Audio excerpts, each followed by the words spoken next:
Hello दोस्तों, नमस्कार। स्वागत है आप सभी का हमारे यूट्यूब चैनल में। तो दोस्तों, सबसे पहले आप सभी को नमस्कार।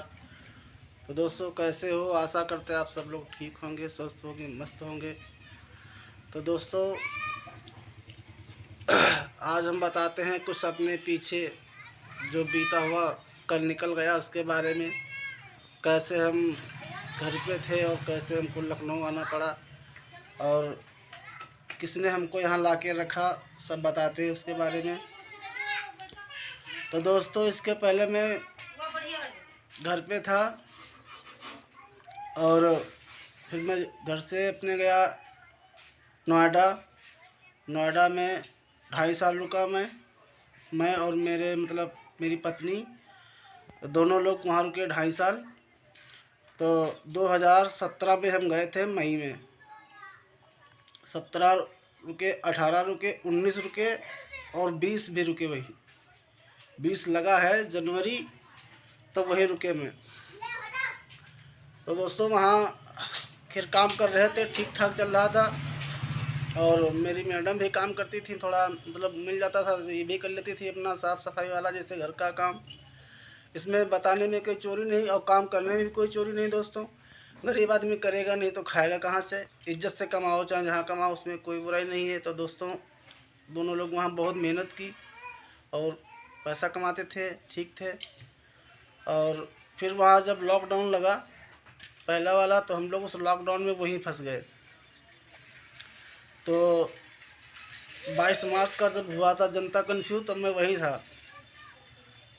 फिर हमने सोचा खुल ही जाएगा, काम चलेगा, लेकिन काम नहीं चला। तो वहाँ फिर हम रुके रहे।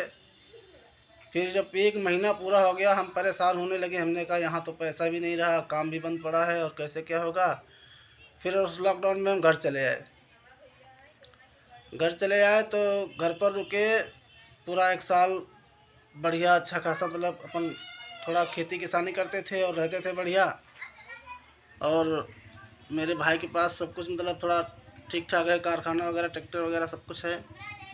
और तो हम लोग सब मिलजुल के करते थे। 2 भाई हमारे और हैं बड़े, एक बड़े हमसे और हमसे छोटे हैं। लेकिन हम तीनों लोग अलग अलग हैं। सब लोग अपना अपना अच्छा कमाते खाते मिलजुल के रहते हैं, कोई लड़ाई लफड़ा करते नहीं हैं, अच्छे से रहते हैं। तो दोस्तों, इस वजह से हम लोग ठीक ठाक थे। फिर कुछ जलने वाले हैं हमारे मोहल्ला के लोग, उनको नहीं अच्छा लगा। तो हमारा भतीजा जो है, एक खेत में जुताई कर रहा था शाम के वक्त, वही 6 साढ़े 6 बजा था। 2021 की बात है। शाम का 6 बज रहा था, मुंडेरा हल्का हो रहा था। तो लफड़ा था उनका, जिसकी ज़मीन थी उसका और जिसका मकान था उसका, जो कुछ विवाद था। तो मेरा भतीजा जोत रहा था, तो उस मकान वाला आया, खेत वाले को छोड़ के मेरे भतीजे को मारने लगा। तो हम लोग बचाने चले गए। तब तक हमको पता चला, हम भी गए बचाने चले गए। तो उसने क्या किया, हम लोगों पे हमला कर दिया। हमारे भी लग गई 1-2 लाठी। मेरे भाई का सर फूट गया, भतीजे की लगी, सबके थोड़ा थोड़ा चोट आ गई। वो लोग काफ़ी ज़्यादा लोग आ गए और उनका प्लान था मारने का, हमारा कोई प्लान था नहीं। तो हमने सोचा बीच बराव कर दें, हमारी गाड़ी है, गाड़ी घर आ जाएगी तो गाड़ी में ही नहीं टूटेगी, लफड़ा से हम बच जाएंगे। लेकिन उन लोगों ने कुछ नहीं देखा, हमरे पे हमला बोल दिया, मेरी गाड़ी पूरी तोड़ दी, ट्रैक्टर तोड़ दिया, लाइट वगैरह, बॉडी वॉडी सब लाठियों से पूरा सब कुछ कर दिया। फिर भी पुलिस कार्रवाई हुई, केस हुआ। लेकिन हमने सोचा चलो हो गया सो हो गया, भूल जाओ। लेकिन उन लोगों ने पता नहीं क्या कर दिया। हम लोगों ने ज़्यादा कार्रवाई की नहीं, हम सोचे चलो हो गया सो हो गया। लेकिन उन लोगों ने इधर उधर जा दौड़ धूप के सब कुछ करके हमारे पे केस लगवा दिया। तो फिर उनका ठीक है। फिर पहली लड़ाई हुई है शायद 24 की, हाँ 24 नवंबर ऐसे कुछ था। और फिर 1-1.5 महीने बाद फिर उन लोगों ने शाम को लड़ाई कर दी।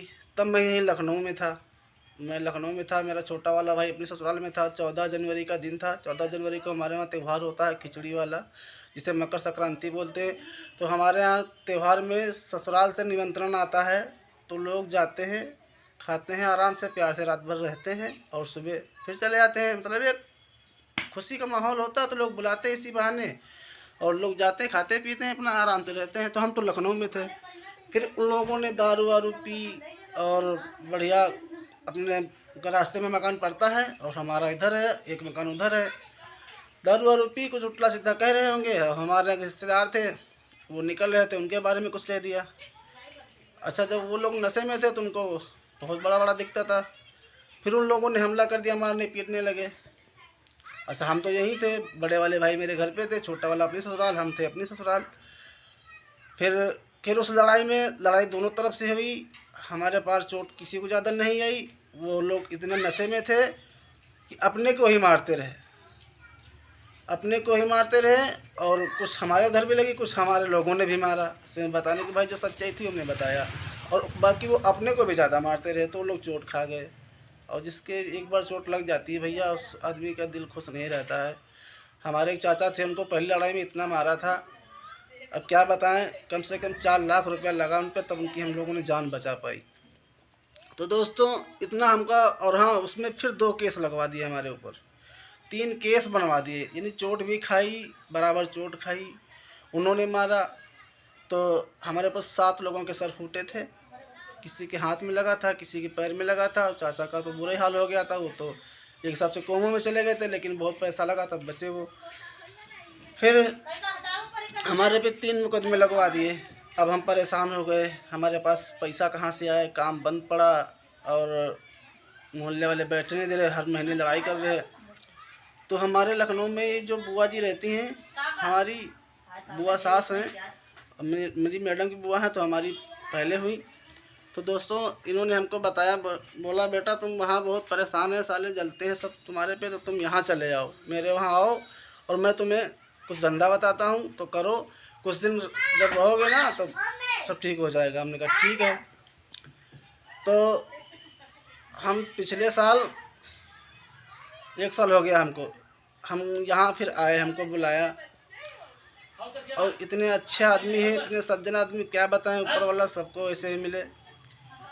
फिर उन्होंने अपनी ठेली दी, अपना बारदाना दिया और भट्ठी दिया, और यानी सब पतीले, भगोने, कलछी, पलटा, सारा कुछ उनका ही था। और प्लस उन्होंने पैसा भी दिया, हमको। और उस पैसे से हमने फिर कारोबार चलाया अपना, और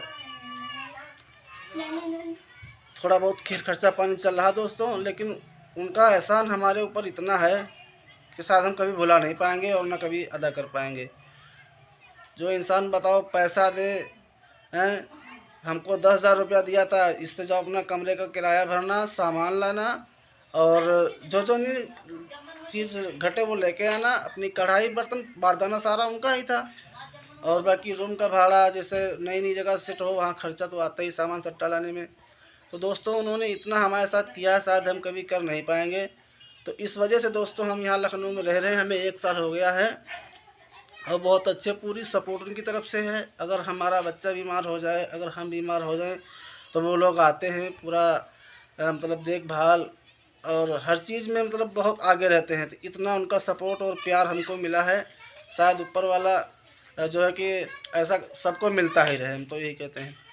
तो दोस्तों 1 साल हो गया हमको रहते रहते, इस वजह से अपना हम गुजारा चला रहे हैं। थोड़ा बहुत खर्चा पानी बस जो कुछ 100-200 का बेच लेते हैं, बच जाते हैं, उससे अपना रूम का भाड़ा और पापा मम्मी को घर भिजवाते हैं, वो लोग घर पे हैं। तो इस वजह से हम घर नहीं जा पाते हैं, ना रह पाते। वो लोग बहुत जलते हैं, परेशान करते हैं। और कहा गया है कि घर का भेद ही लंका है, जिसका परिवार जलने वाला होते हैं, मोहल्ले के जलने वाले होते हैं, तो वो दोस्त जो है कि सुकून से खाने पीने नहीं देते हैं। तो हम लोग इतना परेशान हुए कि 2 भाई घर पे रहते हैं और हम यहाँ लखनऊ में रहते हैं। मेरी मतलब मैडम मेरी पत्नी साथ में है और एक बच्चा मेरा साथ में है, क्योंकि मेरा हाथ टूट गया था। दिखाएंगे अगले वीडियो में, आपको बताएंगे कैसे मेरा हाथ टूटा, कैसे क्या हुआ। तो दोस्तों हमारे फूफा और बुआ ने हमारे साथ बहुत किया है और सबके साथ होता रहे, हम यही चाहते हैं। और आज भी बहुत अच्छी तरीके से रह रहे हैं। बस ये है, कमाना खाना तो लगे रहता है, अपना सुबह बना के ले जाते हैं, बेच ले। तो दोस्तों हमको ऐसे ही परेशान किया गया, मतलब बहुत ज़्यादा ही परेशान किया गया। घर में रहने के लायक नहीं रखा, क्योंकि घर में रह के करते क्या, हर रोज़ तारीख पड़ रही, जिसकी एक एक महीने में 3-3 तारीखें पड़ें, और वो भी हमको ज़िले पे जाना पड़ता है। 100 रुपये भाड़ा एक तरफ का आता है, 200 रुपये भाड़े। तो हमने कहा ऐसे कैसे गुजारा होगा। तब हमको यहाँ लखनऊ बुलाया बुआ ने, तब मैं यहाँ आया। इस तरीके से हमको दोस्त परेशान किया, और ऐसे ही हम परेशान किए जाते हैं दोस्तों। इस वजह से घर नहीं जा रहे हैं। घर जाते हैं, घर में रहने लगेंगे, फिर परेशान करेंगे। और आपको तो पता है कि ज़मीन हमारे पास है नहीं, पूरी ज़मीन छीन ली गई है। और जो लफड़े में मतलब जो हिस्से की है और मिलने वाली बंटवारे में है, वो अभी दे नहीं रहे हैं।